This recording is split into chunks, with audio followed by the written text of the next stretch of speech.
Good evening. This is the Elliott wave update for the NASDAQ 100 for Tuesday, March 1st, 2022.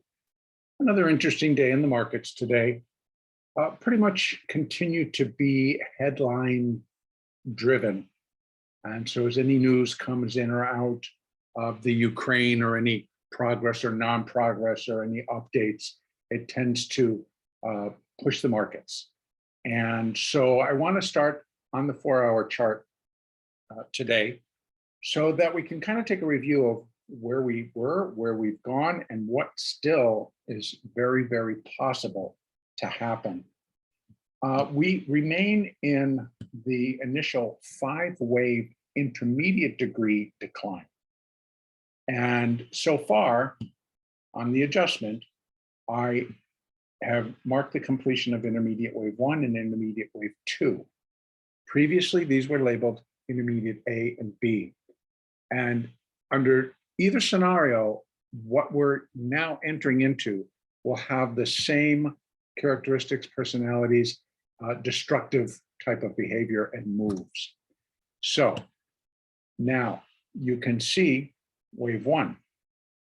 That's all we got so far in the intermediate 3rd wave, where you've only got minor wave 1 and possibly minor wave 2 being complete at the Globex high at 14,327.75 from last night.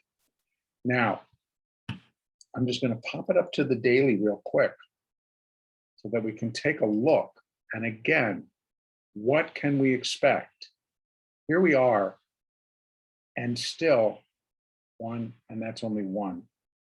Now you can see that it is a pretty decent decline. It's over from high to low right now.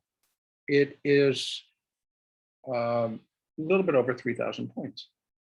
So that's a pretty steep dive. And that's been underway since we reached that high on the 22nd of November. So we're going into at least the 3rd month of this year of this decline taking place. It is a longer term decline. It's going to take much longer to unfold all the way.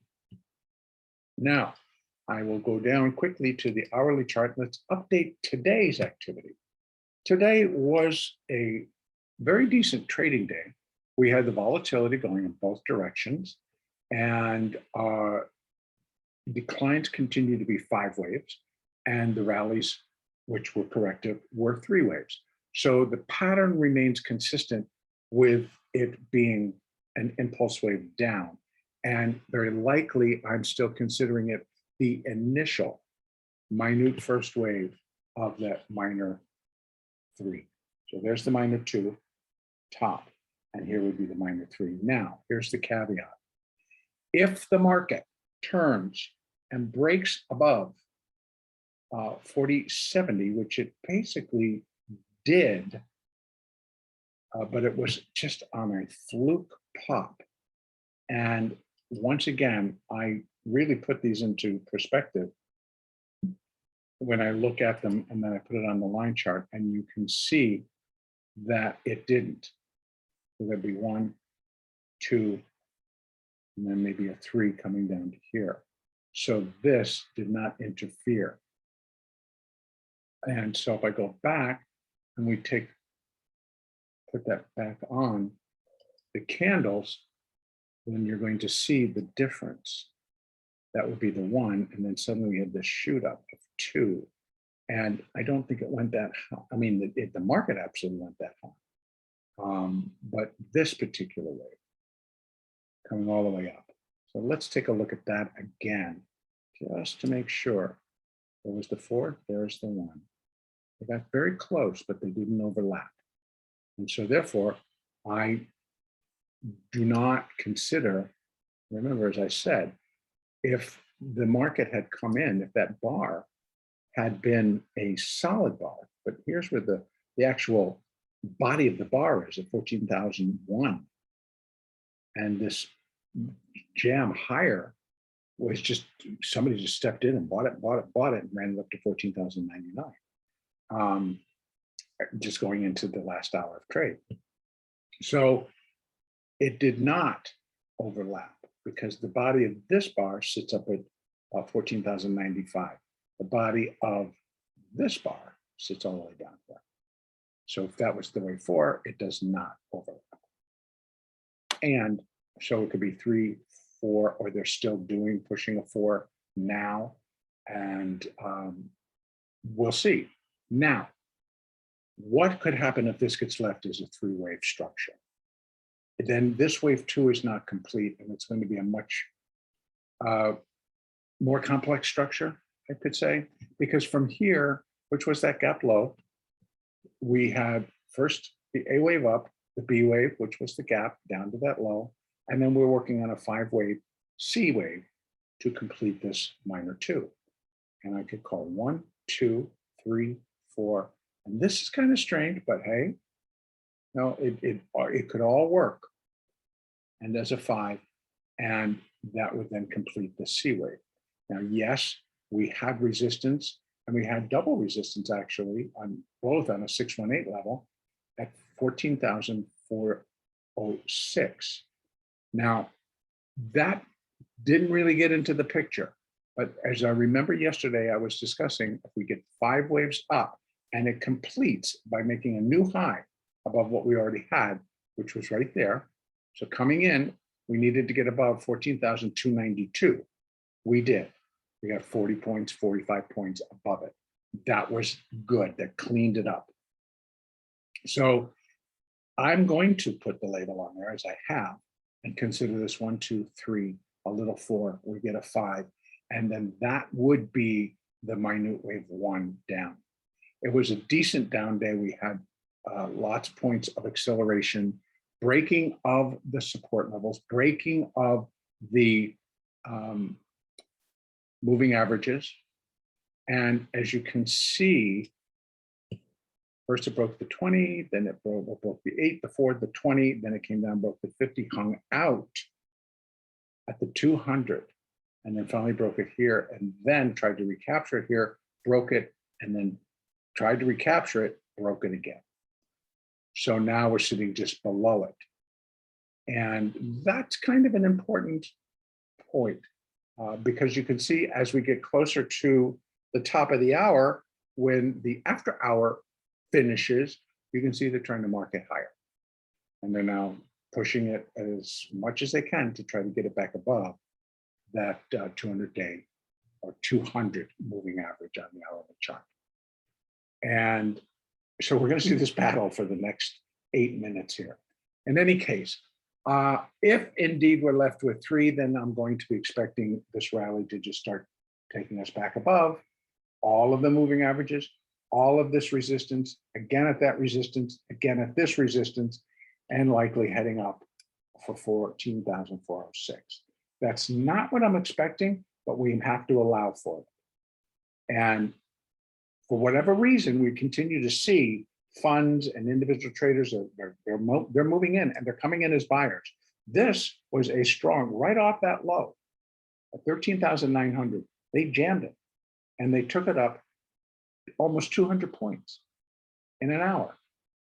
Just buy it. But then you can see, where does it close? It closes with almost a doji right there. It's like, okay, but 14,000 seems to be the comfort zone. So when it drifted below, they jammed it back, got it back there, ran it up a little bit, brought it back down. So we're continuing to have some type of a play for whatever their reasons are. So my expectations remain the same, and that I do believe that we will drop in a minor third wave, and it will continue. We're going to go down in 5. There are going to be 5 waves of minute degree, of which I believe we're just maybe going to get ready to put that 5th wave in. And again, we can run Fibonacci extensions for if we're considering this the 3rd, and once we get that 4th, we could run extensions from there to there, and that'll give us the expectations or some parameters we can put around a 5th wave. Right now, I would suspect that we're going to get somewhere down in between these 2 levels. Now, again, things can really begin to accelerate. For what I know, this is wave 1, wave 2, wave 1 of 3, wave 2 of 3. And now we're getting into that 3 of 3 move. So there's many observations, many combinations that we can put together to kind of show, but we now have to allow the market to tell us, are you going to continue to go up, or is it going to kick into the downside as we suspect? So for tomorrow, we must allow, again, I can't tell you what the Asian markets and then what the European markets are going to do. Again, it is a totally igniting situation in the Ukraine, with the fighting getting more intense, with the shelling of government buildings getting more intense, when civilians are being killed, military is being killed. And so it is turning into not a very pleasant situation. And of course, now we're getting a lot of information on as to the mental state of Vladimir Putin. And that, again, is not presenting itself to be a very stable leader in a very unstable situation. So that's going to continue to grab the headlines. We need to, again, continue to really look at the 800-pound gorilla that's sitting in the room. And from what I can see, is put on a new outfit and put on some clean lipstick. This gorilla is inflation. This gorilla is the Fed. A couple of the Fed governors are out today, and they were speaking and basically saying that, you know, the conflict in the Ukraine is going to have an intensifying effect on inflation for us in this country. We saw crude oil currently trading at $106. I don't know about where you live, but I live in California, and I'm suspecting that gas will be well over $5 a gallon by the end of the week. So that's inflation. So you're going to see it just ripple on down to transportation, any type of transportation. They're going to be taking a hit. So we've got inflation coming from several different sides in the supply chain, in how we get around the country, you know, airlines, buses, trucks, etc. Everybody's going to get affected by the fuel costing more. Now, also, we do have a steady push coming on the inflationary front. So again, that 800-pound gorilla is called inflation. And how do we deal with inflation? Well, first you got to collar it, and then you got to bring it into line. And the way that that is done, unfortunately, is by hiking up the interest rates. The era of cheap money has got to go away. Otherwise, we would really be looking at some severe run-up in inflation if nothing is brought to bring this under control. Because unfortunately, what happens is, like, many people have to live on credit because that's all they got. And so if we don't take that away, then it sounds cruel, but inflation will be tamed if the money gets tight. And right now, that means, hey, Fed, you got to stop printing. You have to stop issuing another several $billion. And so it's also putting pressure on the government. It's putting pressure on a lot of different places. So, but it is something that's going to have to come into line. So I suspect that when it finally does come in, and now we're in the month of March, and so we're going to be able to start to see this come into fruition in terms of the Fed, the meeting, how much we're going to get hiked, and what effect that's going to have. So for tomorrow, I think we're still going to have that two-way play. Our volatility remains kicked up. Volatility remains over 30. It's all the way down here at the bottom. So the March futures trading at 31.50. And that in and of itself is not good. Over 30 starts to really kind of lean towards acceleration to the downside. So, but the volatility continues, as you can see, in both directions. So when they come in and they got to buy, it's just like somebody steps away and opens the gate and says, go ahead. And they run in. So, and then it runs back down. So anyway, volatility to continue. Upside, we must allow. If it starts to break above these moving averages, then we're heading back above 14,100. We're heading, then we have, once it gets above 14,142, we then have 14,268. And then 327, and then 44, 14,406, 407 in that area. Downside, if it continues to hold and then breaks further below the 200, we might be able to see some additional acceleration kick in as that moving average holds and we start to draw lower. And then below we have still 13,879, then 13,683, 13,553. Those are the support zones coming off, and those are all related to the minor third wave. I'm going to leave it right there. The next update will be Wednesday, March the 2nd.